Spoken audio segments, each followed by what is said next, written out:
بسم اللہ الرحمن الرحیم۔ السلام علیکم۔ آج ہم آپ کو بتائیں گے حضرت نوح علیہ السلام کے بارے میں۔ آپ سے گزارش ہے ویڈیو آخر تک ضرور دیکھیں۔ چلیں ویڈیو کا آغاز کرتے ہیں۔ حضرت نوح علیہ السلام کا تذکرہ قرآن مجید میں 42 جگہ آیا ہے۔ حضرت آدم علیہ السلام کی اولاد دنیا میں خوب بڑھی۔ آہستہ آہستہ یہ خدا کو بھولتے گئے جس نے اسے پیدا کیا تھا اور جو ان کا پالنے والا ہے۔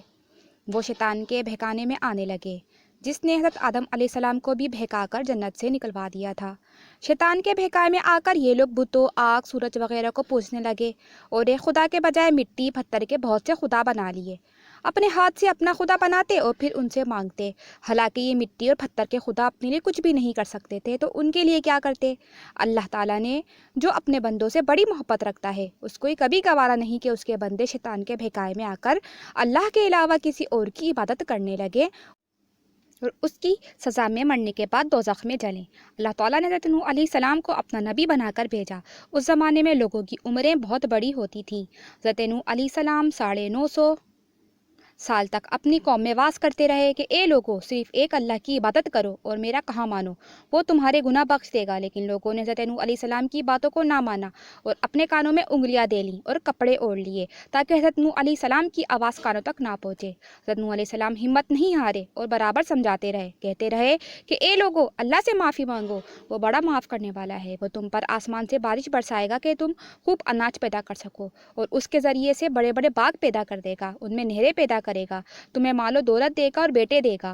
تمہیں کیا ہو گیا ہے کہ تم خدا کو نہیں مانتے، حالانکہ اس نے آسمان بنائے، چاند سورج بنائے، اس نے تم کو مٹی سے پیدا کیا اور پھر اس مٹی میں ایک دن تم مل جاؤ گے اور پھر قیامت کے دن اس مٹی سے تم کو دوبارہ زندہ کر دے گا۔ لیکن لوگوں نے اپنے بتوں کو نہیں چھوڑا اور حضرت نوح علیہ السلام سے کہنے لگے کہ ہم اپنے بتوں کو ہرگز نہ چھوڑیں گے اور ہم تو تم کو اپنے جیسا آدمی ہی دیکھتے ہیں، تمہارا کہنا بھی صرف چند غریب لوگوں نے ہی مانا، ہم تو تم کو جھوٹا سمجھتے ہیں۔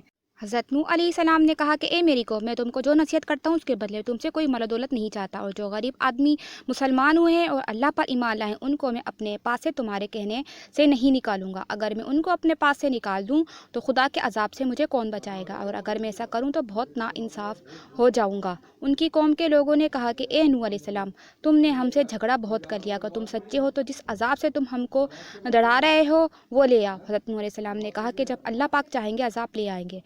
اللہ تعالیٰ نے حضرت نوح علیہ السلام کو وحی کے ذریعے حکم بھیجا کہ تمہاری قوم میں جو لوگ ایمان لا چکے ہیں ان کے علاوہ اور کوئی ایمان نہیں لائے گا، تم غم نہ کرو، ایک کشتی بناؤ۔ حضرت نوح علیہ السلام نے خدا کے حکم کے مطابق کشتی بنانی شروع کی، تو جب ان کی قوم کے سردار ان کے پاس سے گزرتے تو ان کو کشتی بناتے ہوئے دیکھتے تو ان کا مذاق اڑاتے۔ حضرت نوح علیہ السلام ان کے مذاق کے جواب میں کہتے کہ آج مذاق کر لو، کل جب تمہارے اوپر عذاب آئے گا تو اس وقت میں تمہارا مذاق اڑائیں گے۔ آخر اللہ تعالیٰ کا عذاب اس کے وعدے کے مطابق آیا، زمین سے پانی نکلنا شروع ہوا اور آسمان سے بارش آنا شروع ہوئی۔ اللہ تعالیٰ نے حضرت نوح علیہ السلام کو حکم دیا کہ سب جانوروں کا ایک ایک جوڑا کشتی میں سوار کر لو، اور جو لوگ تمہارے اوپر ایمان لائے ہیں یعنی مسلمان ہو گئے ہیں ان کو سوار کر لو۔ حضرت نوح علیہ السلام نے اس کشتی میں سوار ہونے والوں سے کہا کہ اللہ تعالیٰ کا نام لے کر اس کشتی میں سوار ہو جاؤ کہ اس کا چلنا اور ٹھہرنا اسی کے ہاتھ میں ہے، اللہ تعالیٰ بڑا بخشنے والا مہربان ہے۔ کشتی ان سب کو لہروں میں لے کر چلنے لگی تو اس وقت حضرت نوح علیہ السلام نے اپنے بیٹے سے کہا، اے بیٹا، میرے ساتھ سوار ہو جا اور کافروں کے ساتھ مت ہو۔ اس نے کہا کہ میں کسی پہاڑ پر چڑھ جاؤں گا اور وہ پانی مجھے بچا لے گا۔ حضرت نوح علیہ السلام نے کہا کہ آج خدا کے عذاب کے سوائے خدا کے کوئی بچانے والا نہیں ہے۔ اتنے میں دونوں کے درمیان ایک پانی کی لہر اٹھی اور وہ ڈوب گیا۔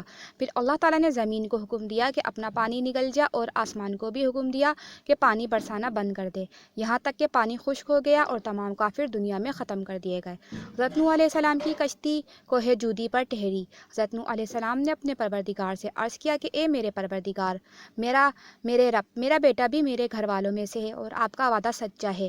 یعنی حضرت نوح علیہ السلام کا مطلب تھا کہ اللہ تعالیٰ، آپ نے وعدہ فرمایا تھا کہ تیرے گھر والوں کو اس طوفان سے بچا لوں گا، پھر میرا بیٹا کیوں ڈوبا؟ تو خداوند تعالیٰ نے فرمایا کہ اے نوح، تیرا بیٹا تیرے گھر والوں میں سے نہیں تھا کیونکہ اس کے عمل اچھے نہیں تھے۔ میں تجھ کو نصیحت کرتا ہوں کہ ایسی بات نہ کر، جو تیرے علم میں نہیں، اس لیے کہ کنعان اللہ کے علم ازلی میں کافر تھا، اور یہ بات نوح علیہ السلام کے علم میں نہ تھی۔ حضرت نوح علیہ السلام نے اللہ پاک سے توبہ کی اور اپنے کہنے کی معافی چاہی۔ اللہ تعالیٰ نے ان کو معاف کر دیا اور حکم دیا کہ اے نوح، ہماری طرف سے سلامتی اور برکتوں کے ساتھ اتر۔ اس کے بعد حضرت نوح علیہ السلام کی امت سے دنیا بسی اور آہستہ آہستہ ان کے بال بچے آباد ہوتے گئے۔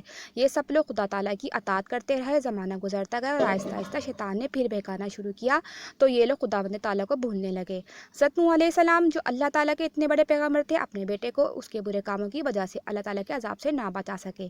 اس طرح اگر ہمارے ماں باپ اللہ کے کتنی ہی ولی کیوں نہ ہو، اگر ہمارے عمل اچھے نہ ہوں تو وہ ہم کو اللہ تعالیٰ کے عذاب سے نہ بچا سکیں گے۔ ہم کو اپنے بزرگوں کے نیک عمل کا سہارا نہیں لینا چاہیے، بلکہ اللہ اور اس کے رسول پاک صلی اللہ علیہ وسلم کے بتائے ہوئے کاموں پر عمل کر کے نیک بننا چاہیے۔ اسی وجہ سے اللہ تعالیٰ نے قرآن مجید میں کہا کہ اگر تم ایک ذرہ برابر بھی نیکی کرو گے تو اس کا بدلہ ہم تم کو دیں گے، اور ایک ذرہ برابر بھی برا عمل کرو گے تو وہ بھی تمہارے سامنے آ جائے گا۔